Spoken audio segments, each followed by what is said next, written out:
It's great to have everyone with us today. Just a few words of welcome. I'm Hugh Byrne. I've been teaching with the Insight Meditation Community of Washington, IMCW, which is the overall kind of community that we're part of, IMCW, founded by Tara Brach about 30 years ago. And I've been teaching with IMCW for almost 25 years, since back at, well, 2003. Been teaching since 2000, and we have within IMCW the Center for Mindful Living, which is a kind of a vibrant community,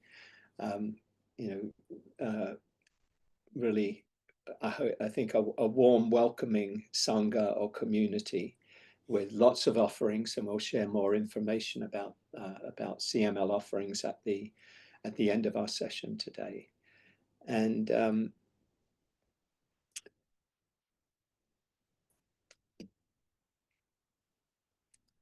yeah, so this a warm welcome to everyone, and just a few words about the class today. I mean, it's a very simple format, really. We typically begin with a meditation, about 15, maybe 20 minutes of letting ourselves arrive and settle and open to whatever is arising, whatever's present for us, meeting it with kindness, with acceptance. And then we'll have a talk, maybe 30-35 minutes to around a theme of the Dharma, teachings and practices. And the theme today will be cultivating peace in turbulent times. I've been talking a good deal about this, and other teachers have as well, just given these unprecedented times that we're living through right now. I don't know, some of you may have seen something on social media of which I found amusing. So it goes something like, I never thought I'd be fighting fascism in my golden years, or I'd be spending my golden years fighting fascism, kind of a little tongue-in-cheek, but also touching on the, as I say, the kind of the extraordinary times that we're living through right now. And where I start from is the place that my own experience that these teachings and practices can be of profound support, both in helping us deal with whatever's coming up for us, whether it's, the challenging emotions of fear or anger or grief or despair or whatever, overwhelm, whatever it is, that we can cultivate ways of allowing what's here to be here, without those experiences, those emotions, or those mind states becoming the driving force of our life, if you like, the kind of like, living in stress or in fear, that we can experience what's coming, not push it away, not deny it, not try and avoid it, but allow what's here to be here. But rather than going off into our heads and, oh, this is going to happen, and, catastrophizing, all of those things, that we can just come back to this moment, which is the only moment that we really need to have to be in. The only moment we need to be present for is this one here. What happens tomorrow or next week, we don't know, but we can get into a lot of trouble if we kind of start proliferating, oh, this will happen and this will happen, all of that. So we have these practices of just, being present, opening to our experience as it is. But hopefully we don't stop there. We don't stop with just finding some peace and calm within ourselves, as though we were a little island, in the midst of all this craziness. We could be just this island of peace. I mean, could be nice, but it's, I think that what the teachings offer is much more than that. They offer a way of being in the world where we can help alleviate the suffering of the world, that we can see our responsibility not just, for ourselves or those, very close to us, but really for all beings, that we're Martin Luther King spoke about building the beloved community, which is the community where society and globally where everybody is included, even those who we might think, oh no, not them, Anyway, so that everyone is included in there, and we have to find our way towards this, and it's there in many, many, spiritual and religious traditions. This kind of aspiration, Jesus said, love your neighbors. If you turn the other cheek, if somebody, wants to harm you, love your enemies.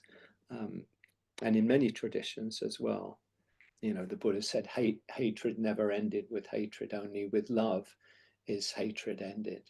This is the law, ancient and eternal. So what we'll be exploring, I don't want to get into the whole talk now, but exploring how these teachings and practices can support us in terms of freeing our own hearts, but also in helping alleviate the suffering of the world, bringing compassion into the world and peace. And I'm actually going to focus more on the second part of that, because I did a talk on Thursday evening, kind of on this theme, but focused on the first part, kind of the inner transformation. And I'll touch on those that today as well. But that's kind of where we'll be exploring today, and I hope we'll have some time for some sharing around that, folks. Talking about what's coming up for you and how you're working with what's present. But as I said, we'll begin with a period of meditation. And so invite you to just come into a posture that's comfortable and relaxed, whether it's sitting or lying down or whatever feels comfortable to you. If you're sitting, just let your back be straight and invite the shoulders to relax. Let your chest be open so you can breathe easily. If you like, you can let your eyes gently close, let your attention kind of drop down into the body.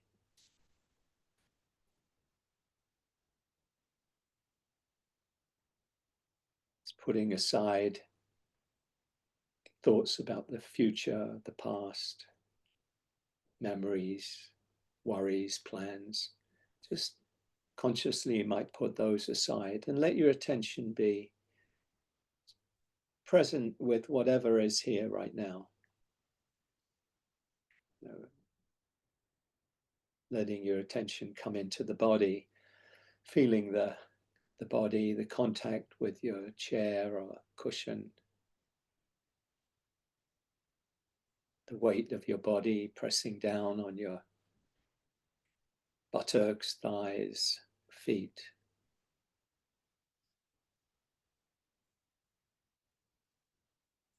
Just letting yourself settle into being here. Just bring awareness to your breathing. You might consciously take a few longer, deeper breaths just to help you arrive and settle more fully. Nice full deep in-breath, filling the chest, filling the lungs, and then releasing, just letting go on the out-breath, long, slow out-breath.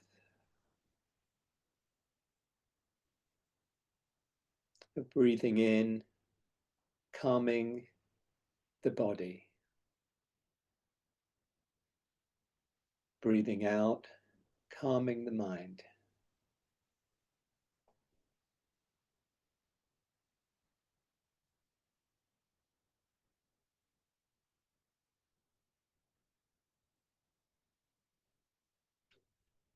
And you could let the longer, deeper breathing just help you settle and arrive more fully here.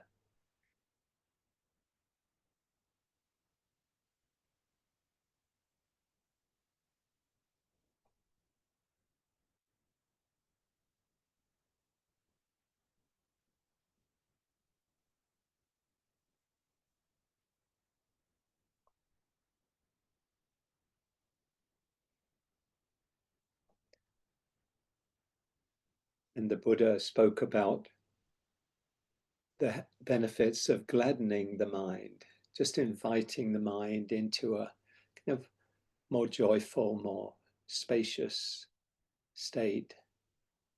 One way we can do this is to consciously invite a smile or a half smile to your face.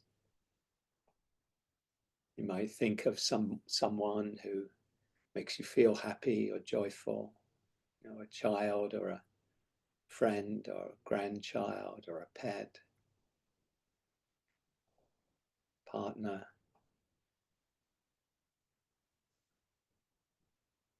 Activating the muscles around the eyes and the mouth as you invite the smile. And the smile really sends a message to our brain and to our nervous system that we can relax, we can be at ease.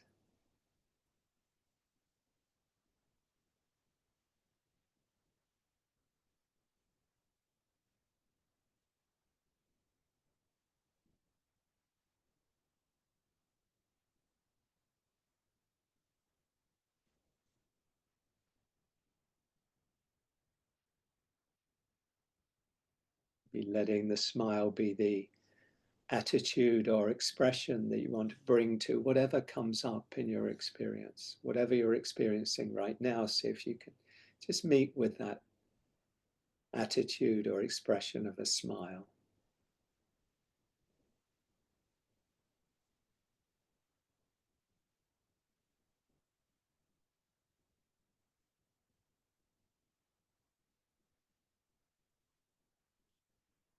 And another way we can gladden the mind is just appreciating what we have, in the midst of what, for many are quite difficult times. We also have many things that support us, whether it's our loved ones, maybe our measure of health or well-being, joys of nature, the natural world, the air and the trees and the creatures, the sun and the moon and the stars.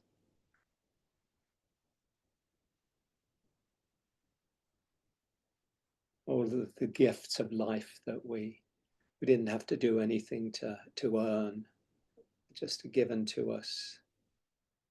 We can appreciate.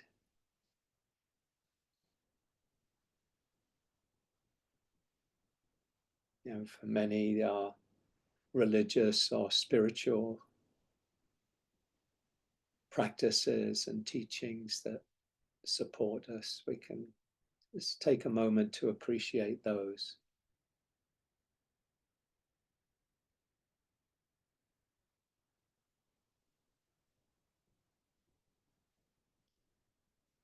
And the gift of community, of sangha, this power of being together. The hallmark of suffering really is to feel alone. We're carrying the weight of the world on our shoulders. Just me. But then if we open, we can recognize that there's many, many of us, there's millions of us committed to compassion and living wisely.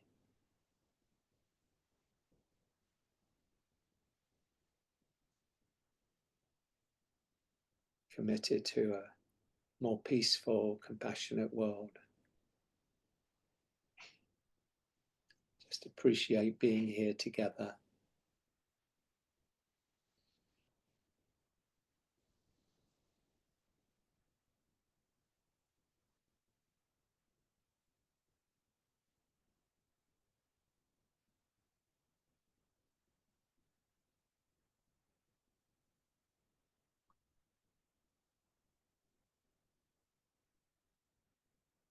Just letting the breath be as it is. Just, you might bring awareness to your breathing.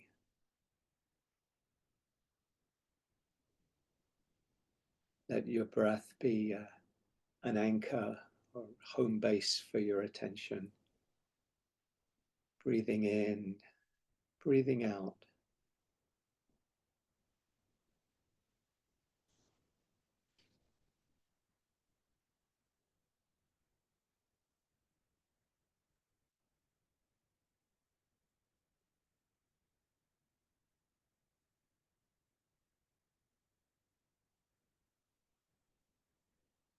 Meeting whatever is present for you right now with kindness and with acceptance. Notice whatever bodily feelings you're aware of right now. And let those feelings come and go, sensations.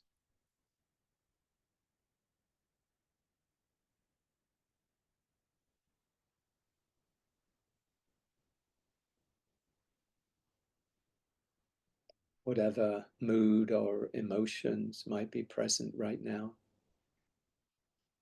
Just let them too come and go.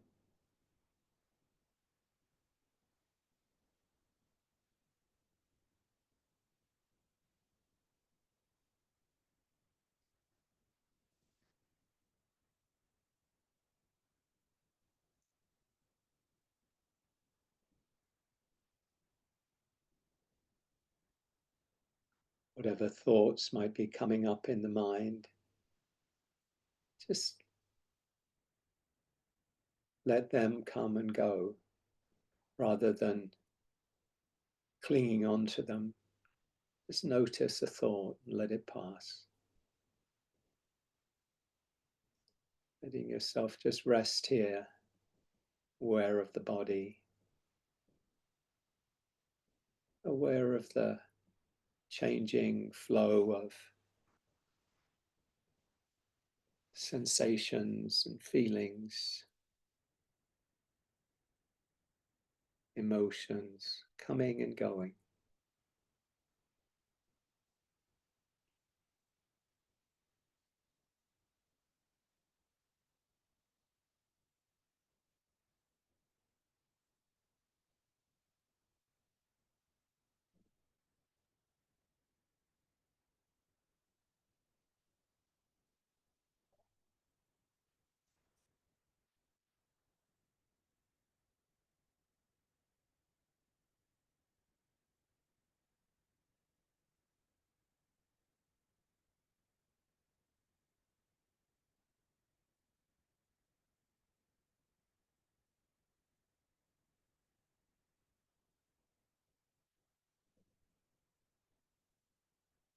The Sufi poet Rumi speaks of welcoming the guests. It's whatever comes up, see if you can just treat it like a guest coming to visit. It will stay for a while, and then when it's ready, it will pass. Not to hold on to some experiences and push away others, but just letting everything come and go in its own time. Let it come, let it be, let it go.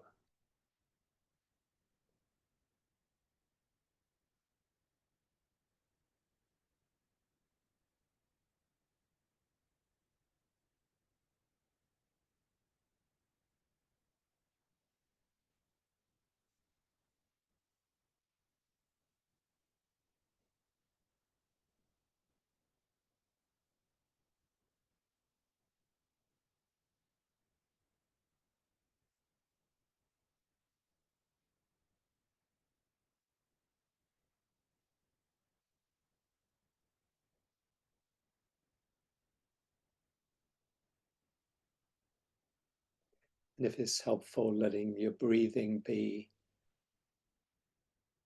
just a focus for your attention, to help you just be here now.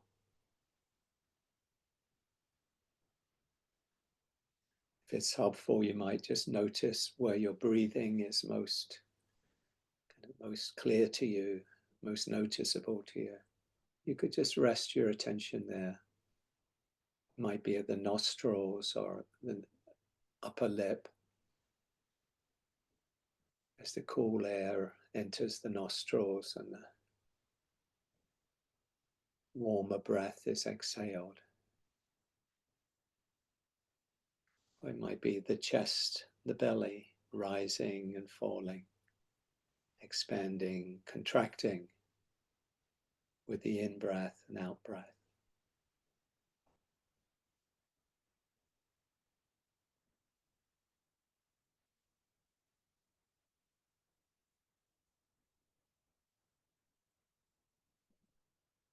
You could make a soft mental note of in for the in-breath, out for the out-breath,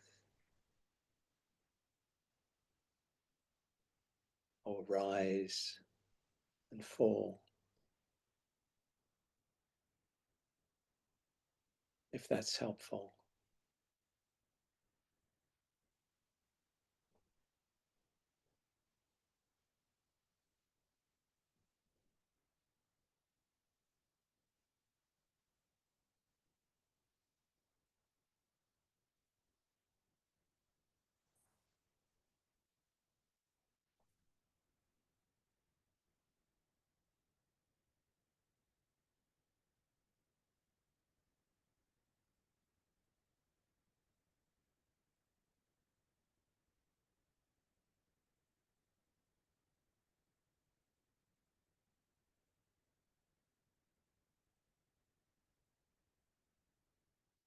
And any time you notice the mind has gone off, maybe gone off into thinking about the future or the past,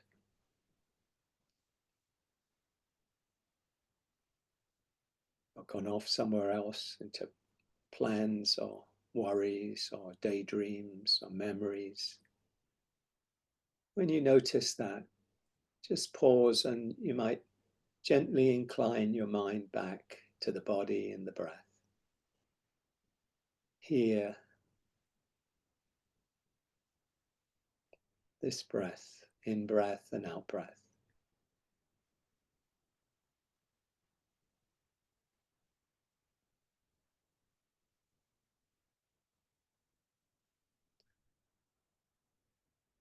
Choosing to be here and stepping out of the stories of the mind. It's not a problem when the mind moves into thought, but just choosing what our intention is right now, just to be here.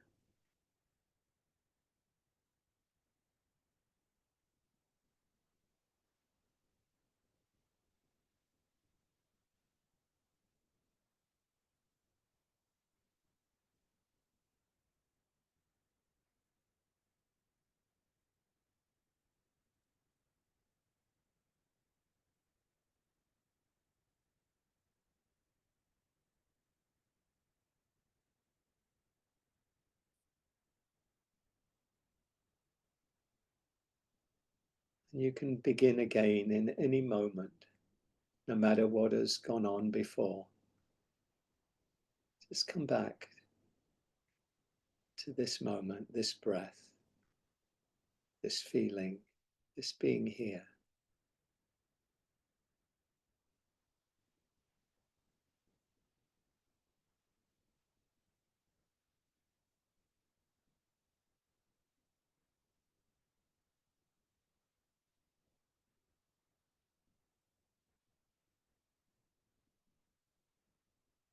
Whatever else may be going on in your life, in the world, this moment can be a moment of peace, a moment of freedom.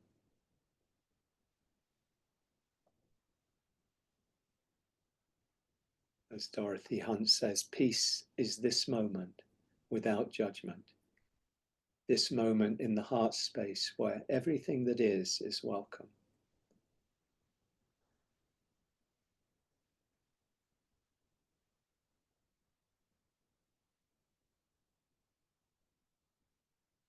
Peace is possible in every moment and in any moment.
This is a poem called Lost. Stand still. The trees ahead and the bushes beside you are not lost. Wherever you are is called here, and you must treat it as a powerful stranger, must ask permission to know it and be known. The forest breathes. Listen. It answers, I have made this place around you. If you leave it, you may come back again, saying, here. No two trees are the same to raven. No two branches are the same to wren. If what a tree or a bush does is lost on you, you are surely lost. Stand still. The forest knows where you are. You must let it find you.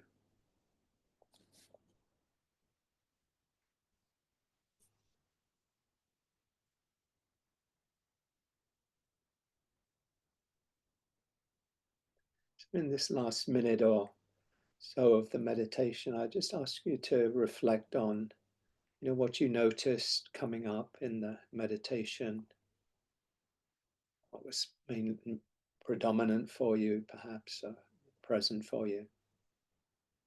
And also just reflect about these times we're living in, these days and weeks. What are you noticing? What are some of the predominant feelings you're having in this period? Let's take a moment or two to just touch into what's present right now, and just that kind of a larger flavor of these times for you. What are you noticing?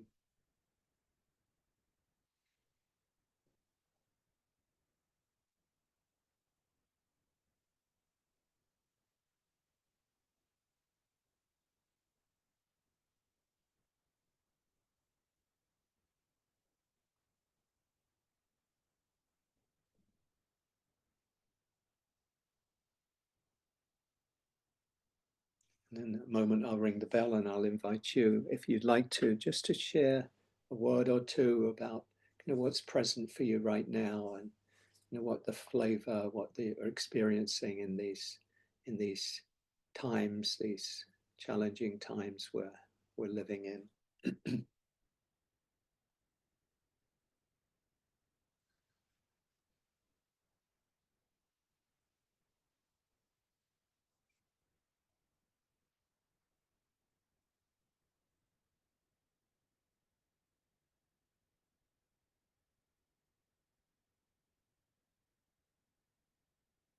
Take your time coming back, opening your eyes, coming back into the group, and I invite you, if you'd like to, just to share if you'd like to, in the chat, what you noticed, what was coming up for you, if there was a predominant experience or something you want to share in the chat, and just kind of what what you're experiencing in these times. Just kind of bring what's here into the room, into the field. Oh, thank you. Yeah, great.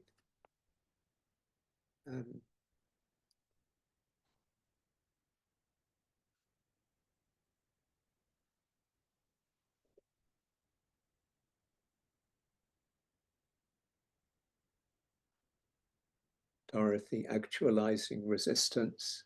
Tracy, despair and helplessness. Thank you, Tracy. Naomi, catastrophizing feels like the wrong word when it's already a catastrophe for so many people. Thank you, Naomi. Pam, feeling baffled. Heather, meditation equals peace. These times, fear, hatred, irritation. Thank you. Thank you.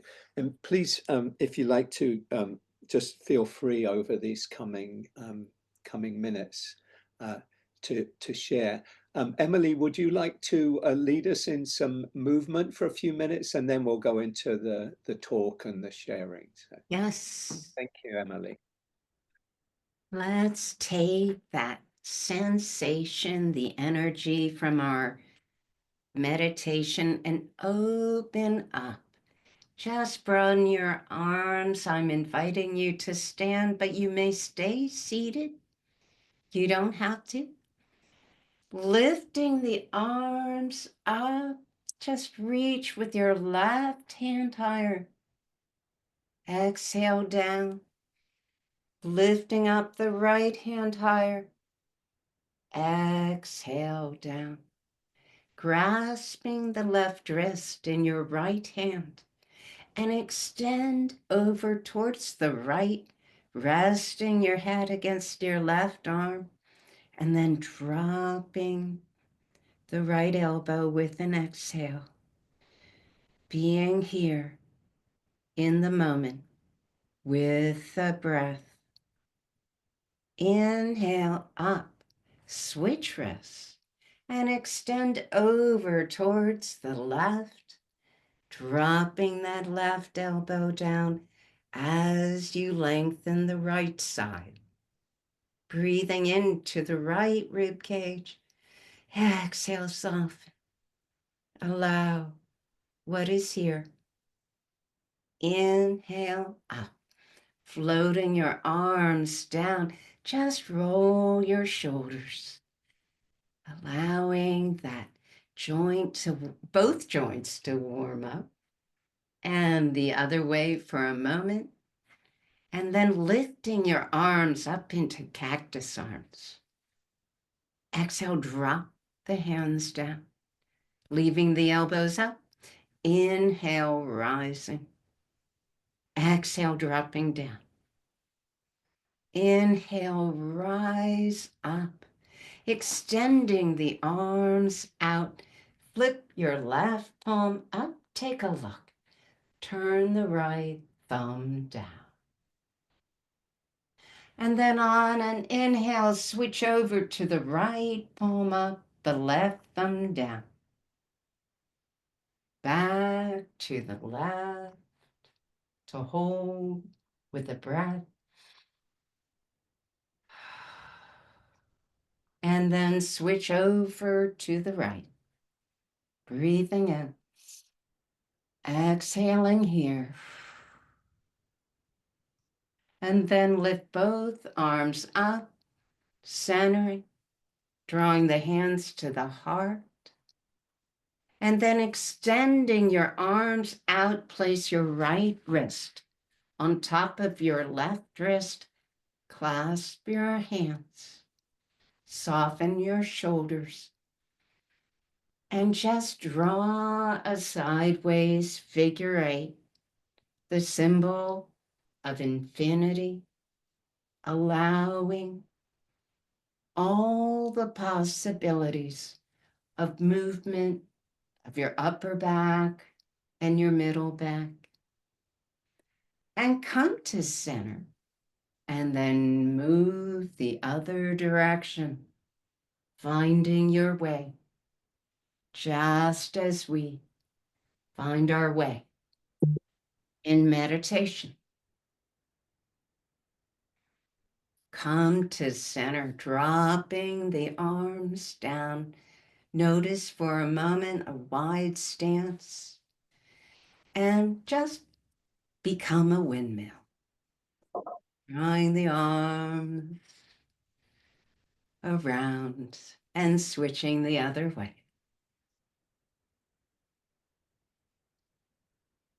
And then come to center, draw your hands out, the left wrist on top of the right, clasping your hands, and draw that sideways figure 8 again. You could bend your knees, shifting with your hips, engaging with your body and your breath. And come to center. Shift in the other direction and explore once again how your body moves in space, in infinity. Come to center, drop your arms down. Draw large beach balls underneath your arms. Exhale, release. And let's do that again. Inhale, lifting. Exhale, lowering. And then if you'd like, we're just going into a forward bend. Notice the hip crease. Extend the spine, but straight spine, keeping your head in line with your spine, and shift so your balance is in your hips, your heels. Your hips are a little further than the heels. And then if you'd like, you could lower your hands to above your knees. And if you like, you could drop down, chin to the chest, opening up the length of the spine while holding the energy of your legs, your feet, touching the earth, engaging with the breath, breathing into the back of the body. Exhale, release, relax. And then placing the hands above your knees, extending your spine, head in line, tucking in the tailbone, drawing up your shoulders slowly with the breath. Exhale down, finding strength in this moment. And then drawing the hands up above your head, centering, drawing them to your heart. Out to the group, wishing all well. Thank you for being here. Down to the earth. And then up, whoosh. Oh, my chair got in the way. I'm whooshing again. And then down to the heart and take a bow. Thank you. Thank you, Emily.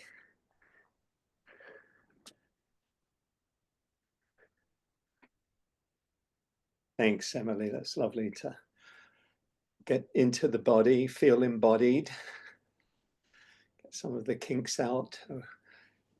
So again, welcome everyone, and anyone who joined us. Just looking, I'll just continue with some of the things folks have shared. Brenda, new here, thank you for that delightful meditation. I feel like the times are requiring much more of me, and trying to listen for messages that tell me where I belong. Thank you, Brenda. Peggy, choosing this week to focus on finding joy and minimizing news. Thank you, Peggy. Susan, opening to my knowing. Thank you, Susan. Elizabeth, feeling sad and worried. Hisham, I've never felt the power of Sangha than I do in these challenging times. It gives me a deep sense of belonging. Thank you. Thank you so much for that.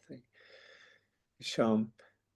Sharon, I feel myself angry and frustrated with everyday things, whether traffic, people not doing what I want.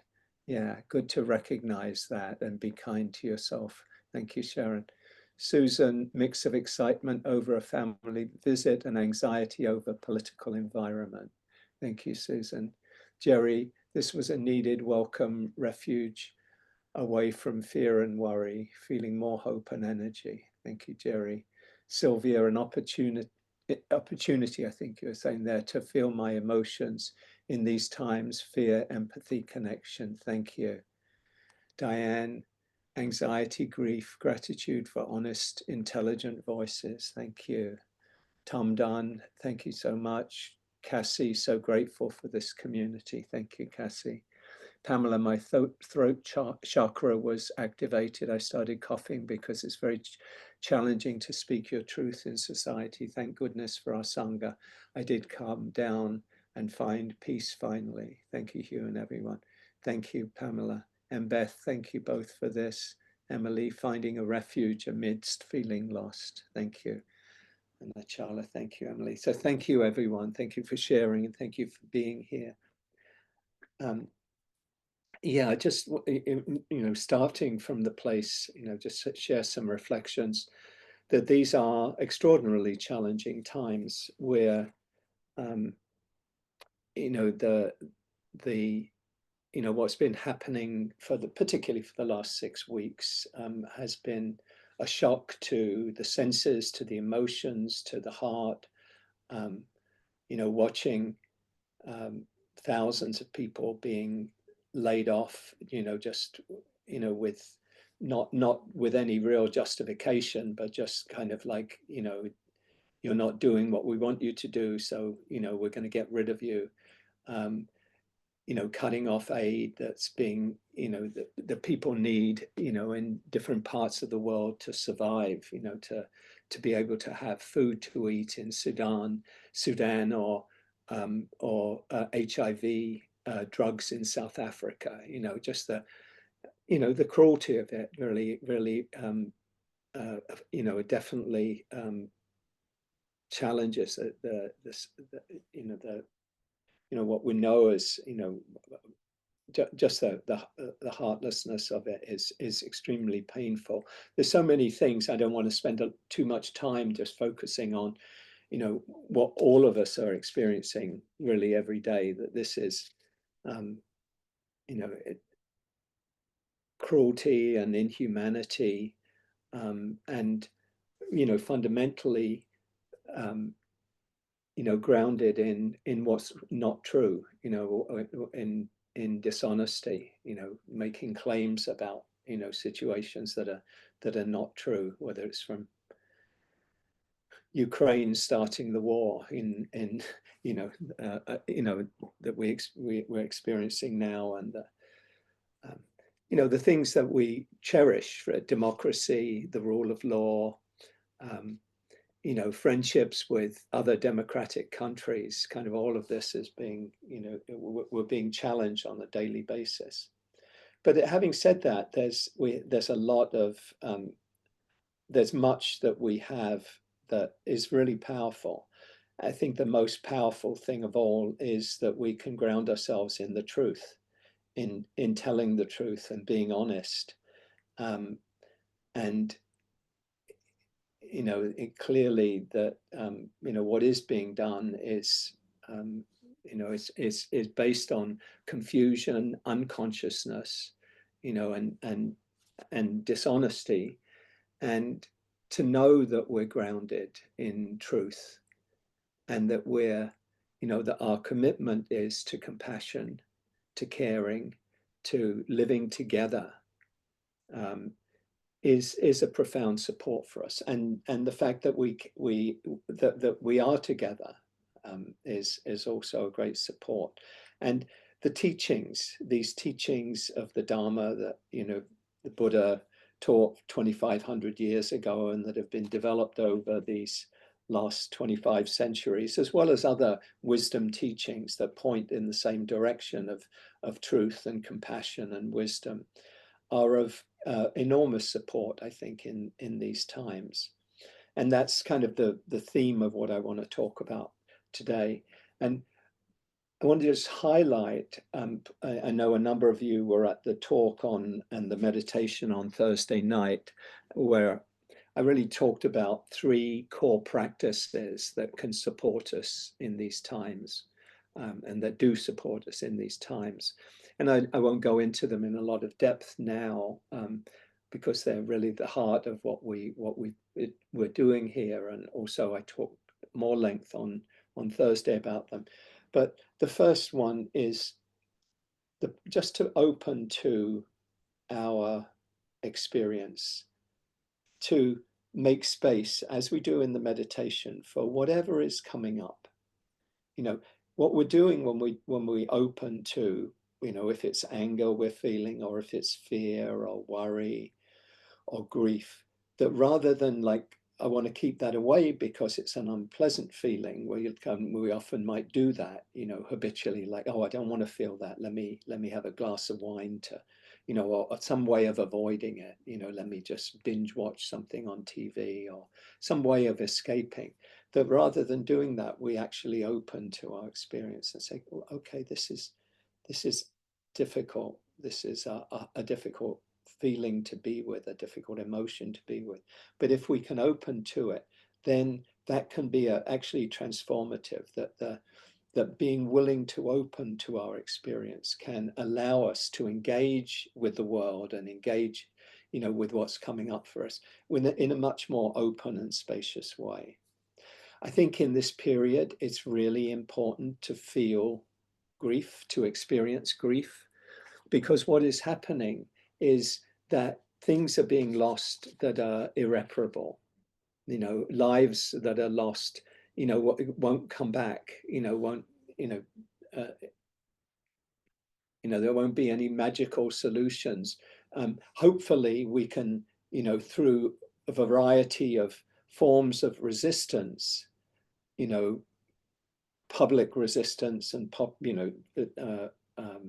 protest and rallies and pressure on Congress and all of the other ways that the courts that are pushing back on these policies, hopefully that that can have, and I think is already having an effect.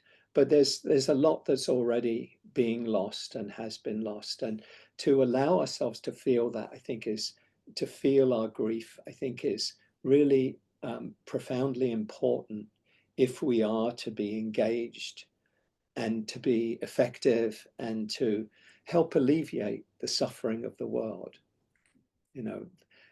What we easily do and habitually do is we respond often from a place of reactivity, of like somebody's doing something we think is harmful, then we go right into a kind of fight or flight mode of, oh, this is wrong, I've got to do this, without fully feeling what we're feeling. So to allow ourselves to feel our emotions, to experience them fully, then rather than them being afflictive or painful or, something that we need to avoid, they can be really a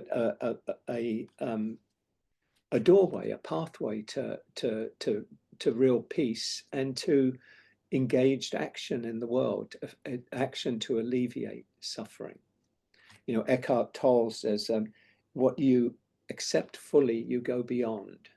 What you accept fully, you go beyond. When we allow ourselves to really feel what we're feeling, then this,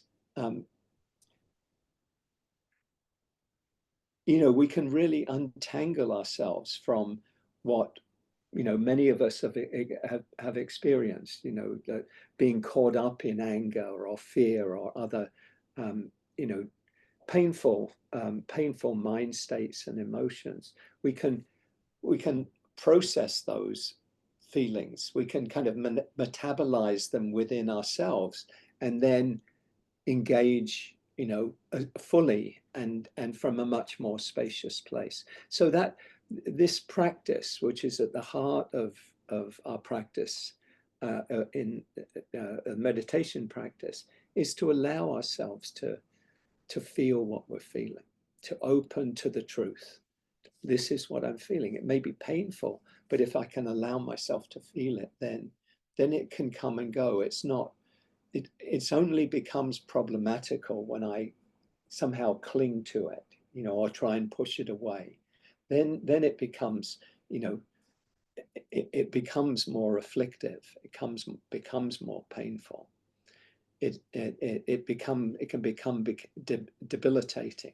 So to allow ourselves to feel what we're feeling, to welcome the guests, to find peace in this moment, just as it is. So that's the first kind of core practice in working with, the fears, what people shared in the chat about what's coming up for them in these times. The second practice I spoke about and just talk about briefly is just to untangle ourselves from the stories and the narratives in our minds. A lot of our suffering is not about, say, our suffering generally is not about what's happening right now, but about the mind's reaction to what's going on right now. I don't like this, or this is going to go on forever, or some story we're telling ourselves in our minds. So when we notice that we're going, for example, into fear about where is this all going to go? What's going to happen? Oh, isn't it going to be terrible? You know, the mind naturally does this kind of what, you know, we want to know about, like, how should I respond? What can I do? But easily we get caught up in this kind of, call it mental proliferation, these narrative stories in our minds. So to be able to observe them without being attached to them, without identifying with them, to be able to say, oh, okay, that's a, you know, that's a kind of negative scenario that I'm playing out in my mind. And it's making me feel even more fearful. Okay, if I can see that, then I can choose to let go of that. I can say, okay, that's the thought. I can let it pass and just come back to what I'm feeling right now. Allow myself to feel. Can I just, like, okay, there's tightness in my chest. There's a sense of, you know, kind of fear in the body. Okay, let me breathe into it. Let it come, let it go. So that so untangling ourselves from our, you know, from the stories in our mind that we can get caught up in. Again, Eckhart Tolle says you can always cope with the present moment. We have the always have the capacity to say, okay, what's here right now? Might be painful, might be difficult, but we can with practice we can train ourselves to say, okay, this is what's here right now. Can I just be with this? Can I allow it to come and to go? You know, and then it becomes like a weather system. It comes along, it, you know, does its thing, and then it passes on. But when we get hooked on it, you know, oh, I've got to push it away, or I've got to, you know, resist this, or if it's something pleasant, I've got to hold on to this. But rather just to let everything come and go. He says you can always cope with the present moment. You can't cope with what is only a mind creation. You can't cope with the future. The future is just, you know, it's just a mental projection. We don't know the future. And when the future comes, it'll be the present, right? You know, it'll be a new present moment. But the future, you know, when we, you know, obviously it can be helpful to think, okay, what am I going to do tomorrow? You know, I've got this. That's fine, no problem with that. But when the future becomes a kind of something we get kind of hooked on, particularly if we're with kind of fearful scenarios, then it becomes a source of suffering. So to be able to just see that and to let it go. So we can always cope with the present moment. We can't cope with something that's just a mind projection, a mind creation. We can't cope with the future. Future can just, you know, we might think, oh, this will be the future. And then a minute later, no, this will be the, so it's just a kind of a mental bubbles, really. So to be able to see that and let it go. So that's a second, just to kind of untangle ourselves from the proliferation of the mind, you know, mental stories. And the third is to cultivate self-compassion. This is recognizing that this is a really challenging time. I think for probably all of us here, this is a difficult time. It's not something we think, okay, this is how I wanted the arc of history to be, going in this direction, you know, bending towards in this direction. It feels like it's, you know, at least for a time, bending in another direction, which, you know, isn't what most of us, I'm sure, what would have hoped for. So recognizing that and meeting our experience with self-compassion. Self-compassion is really is being kind to ourselves. It's recognizing our common humanity, you know, that we're not alone in experiencing whatever's going on for us. Other people are feeling the same or very similar things. And just meeting whatever's coming up with mindfulness, with a balanced awareness. This is really the practice of self-compassion. And it's a very powerful one at any time, but I think particularly in these times when we get, you know, many feeling very difficult emotions and mind states to meet our experience with kindness, recognize that we're not alone, and to just find just that awareness, that openness to letting everything come and go. So these are some of the, you might say, the inner practices that can help us navigate these times, meet these times with some quality of peace, maybe of equanimity, some resilience, so that we're not swept up by everything. We're not picking up the newspaper in the morning and, oh my God, no, not another thing, or watching the news in the evening, oh no. We can see those, and very important to be judicious about what we take in. How many people feel that, that you take in too much, and feel overwhelmed by it. We want to be engaged, we want to care, obviously. But if what we're taking in is just like, oh my God, oh no, not one more thing, then that's not very, very helpful.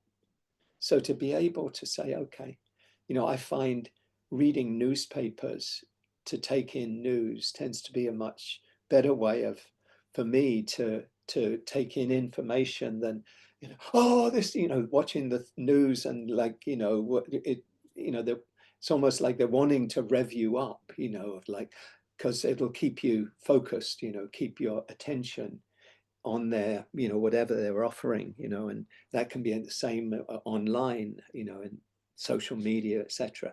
So choosing how you take in information. So all of these practices can, I think, are extremely helpful to us as we navigate these times. But what I want to focus on in the remaining time today is really, or are really practices, and particularly a practice that can really shift our frame of reference in a very, very powerful way. When we suffer in relation to what's going on in our world or in our life, what we're doing is we're really lens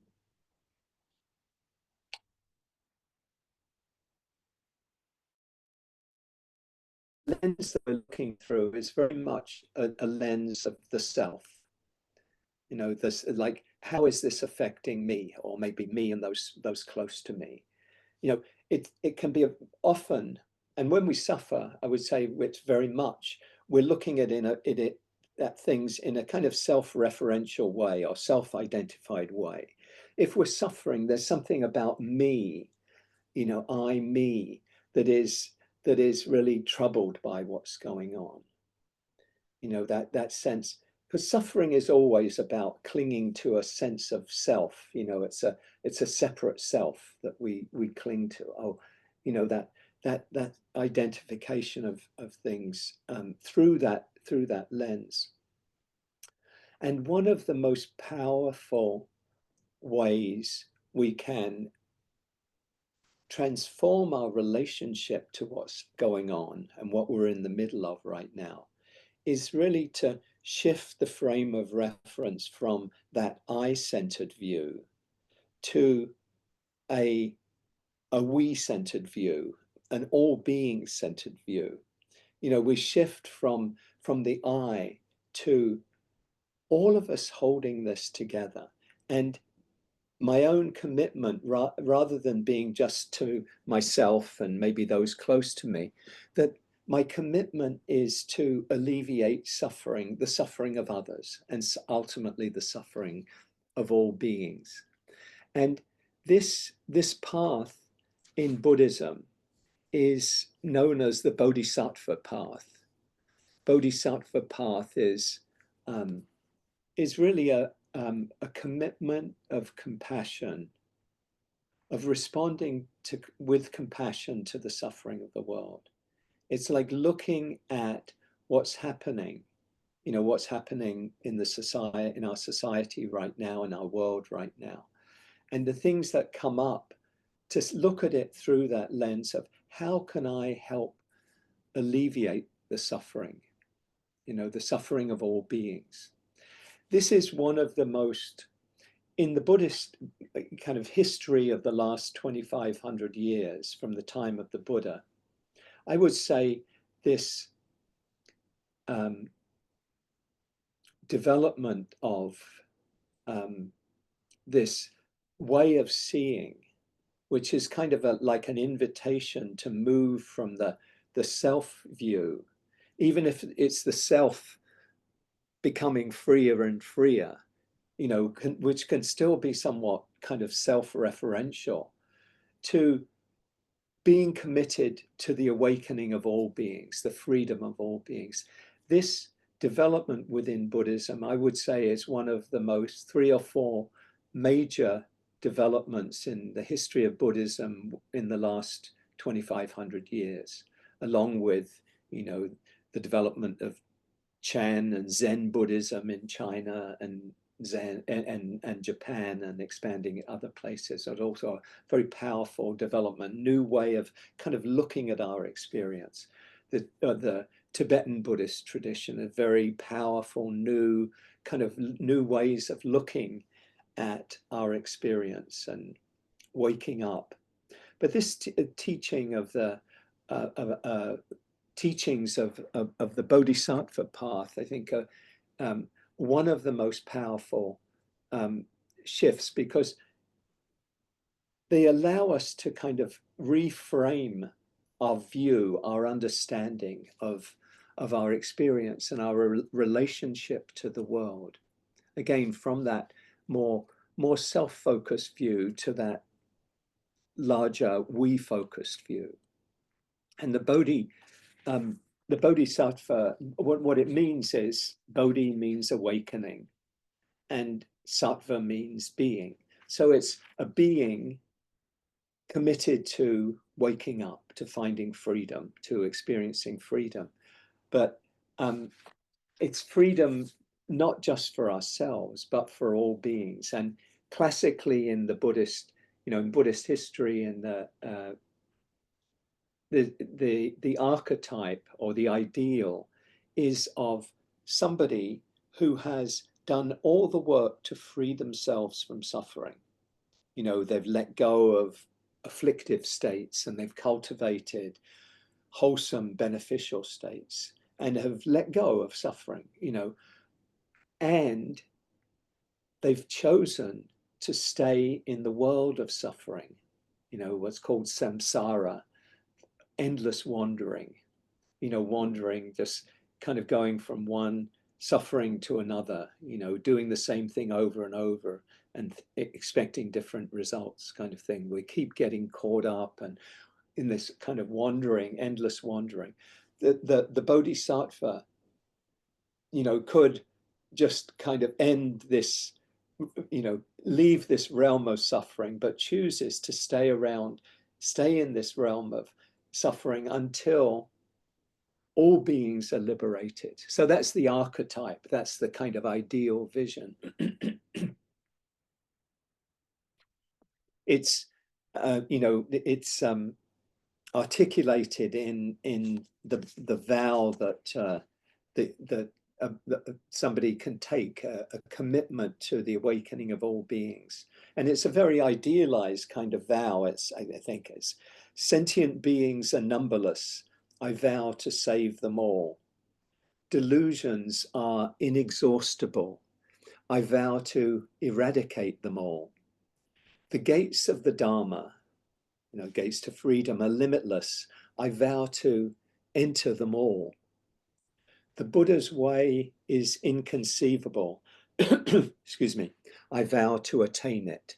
So it kind of puts out this view of like almost an impossible dream kind of thing, but with the commitment, but I'm committed to doing this. I'm committed to the awakening of all beings.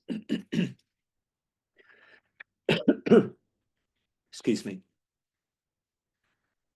And essentially this path of the Bodhisattva is is fundamentally a commitment to and an intention to alleviate suffering wherever it's found. So to shift ourselves from that more narrow self-view into the view that what I want to do, what I'm committed to do, is healing suffering wherever I can find it. So moving from the more idealized view and the more archetypal view to just how we can embody this in our own lives.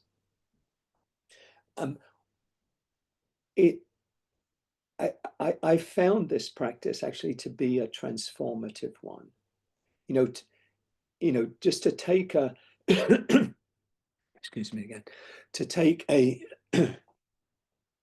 excuse me, a little drink of water.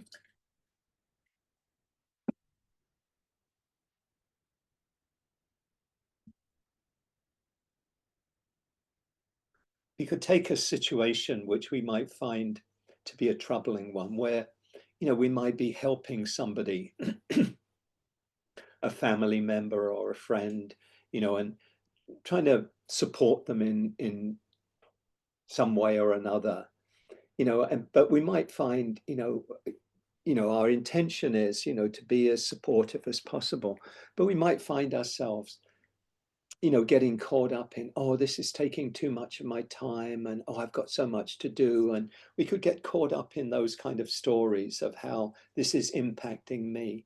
But if we shift to that larger view, that larger Bodhisattva view, and take on this whatever we're doing as a wish to alleviate suffering, then the way we engage with that situation or that experience can be really transformed.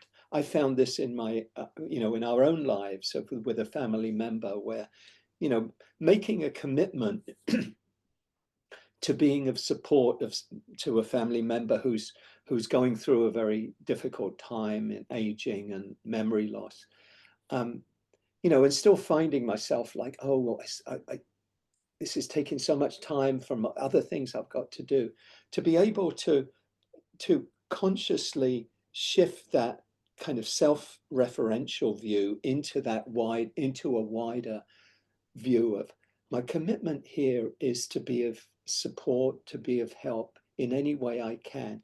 And shifting to that view has really transformed the experience itself. It was really changed that, like, okay, I'm now looking at this in a very different way. I'm not looking at it so much really at all through that lens of, oh, how is it affecting me? And it's not leaving me time to do that. And if those things come up, I can just say, okay, let me come back to that larger intention. I found this also very much with the times we're living in. I experienced the first Trump administration as a pretty afflictive time. I'd wake up in the morning and say, oh, another day. Oh, asterisk, asterisk, asterisk, just like, oh no, this, and I would say to to some extent was really kind of experiencing this, like, how was it affecting me? And it was painful and it was difficult. Something, being able particularly in these last number of months to shift the frame of reference, the way of seeing from that more personal self-referential view to all of us together and the wish to alleviate suffering has really been a game changer for me. To kind of, it's not that I'm not bothered. I care deeply, as I think probably everybody here does, about what's going on and the suffering that's being caused and wanting to do something about it. But shifting that frame to all of us together and the wish to alleviate suffering, not so much my own, I'm part of this larger we, but it's not just refracted through or reflected through my own kind of interests, my own wishes, what's comfortable or uncomfortable for me. But just coming back to that sense of, okay, we're all in this together. We're all, this is something that's affecting us all. And so that larger view of what can I do? What can I do to, to be as helpful as I can be in these times? I um I I come back to this something that Clarissa Pinkola Estes said, and it captures this time for me. She says, ours is not the task of fixing the entire world all at once, but of stretching out to mend the part of the world that's within our reach.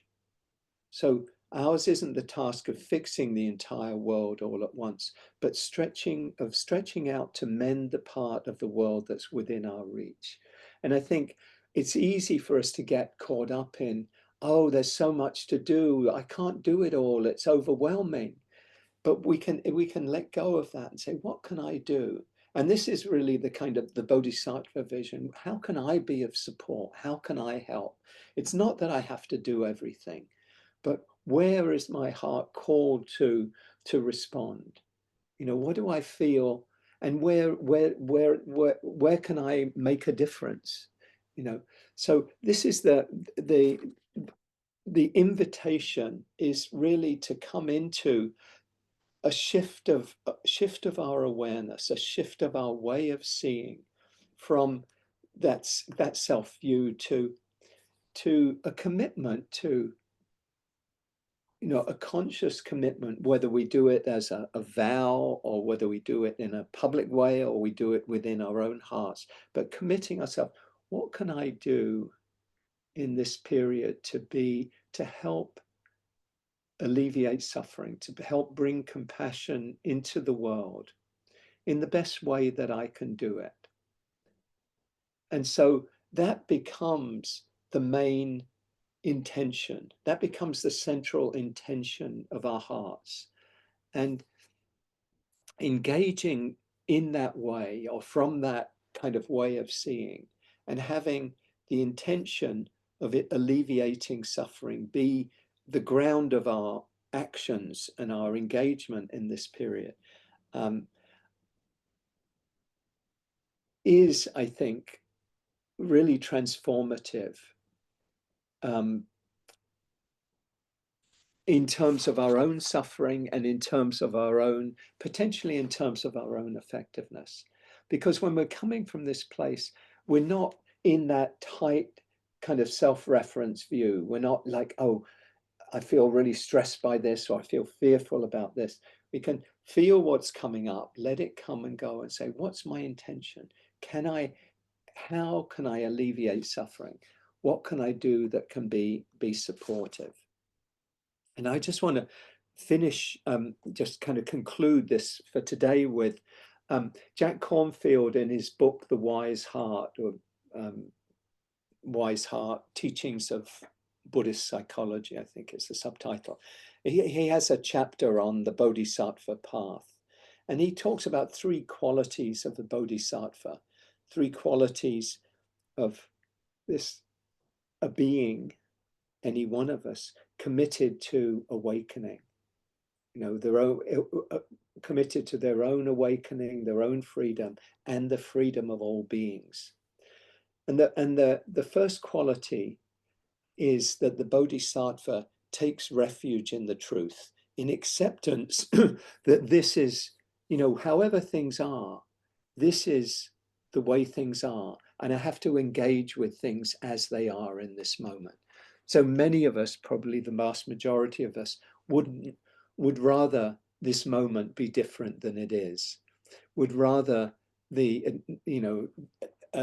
be an administration in power that was really committed to the well-being of all, rather than to, some narrow segment of the population, and a narrow view of, what is the right way of proceeding. But the truth is, we are where we are. So how do we engage? This is our field of battle, as it were, in a spiritual sense. You know, this is where we're called on to act and to engage. And the Bodhisattva Path, I think, provides a framework for us, a way of seeing and a way of committing, you know, intending, you know, aspiration, engaging in the world that can transform our own hearts and help alleviate the suffering of the world. So starting where we are, accepting that this moment as it is. You know, in Carlos Castaneda's books, he talks about the, you know, Don Juan, the shaman, you know, who says, you know, the spiritual warrior treats everything or approaches everything as a challenge. The everyday person treats everything as a blessing or a curse. You know, the habitual tendency of the mind is, oh, wonderful, this is great, I won the lottery. Oh, terrible, I lost my job, you know, whatever, that we kind of like, we hold on to the pleasant, we grab on, oh, this is wonderful, this is terrible. But the Bodhisattva, the spiritual warrior, treats everything as a challenge. This isn't maybe what many of us wanted to see, but this is where we are. And this is the only place really right now we can engage is with things as they are. You know, and we engage with things as they are, we can then move towards a vision of how we want things to be. But it has to start from here. It can't start from some idealized place that is different from where we are. We start from here and we move towards, you know, what is the end, the goal really is, I think is best stated in you know, in the teachings in the you know, the example of Dr. Martin Luther King. You know, he spoke of the beloved community, which is really a kind of an expression of the Bodhisattva. You know, the kind of world that the Bodhisattva ideal is moving towards. A community, a society, a world where that includes all beings, that is committed to the well-being of all, even those who are, you know, opponents, adversaries. They're part of the beloved community as well. So we begin with acceptance. The second quality is to transform, is to find freedom within ourselves. So we work with our own practices, like the practices I spoke of earlier, of cultivating wholesome qualities, abandoning unskillful qualities, and transforming our own hearts. That's the second quality, to transform our own hearts, find freedom within ourselves. And the third is to envision a path of freedom for ourselves, for our community, for our world. Jack says, envisioning has enormous power. With our, with our vision and imagination, we can help create the future. Envisioning sets our direction, marshals our resources, makes the unmanifest possible. So the vision really is of, you know, what is it that I can do? What is it that we can do to bring about a more compassionate, a more peaceful world, a more caring world? And to have that be our kind of be our North Star. I'm conscious of the time now. I'm just going to share a quote from Martin Luther King on this. He says,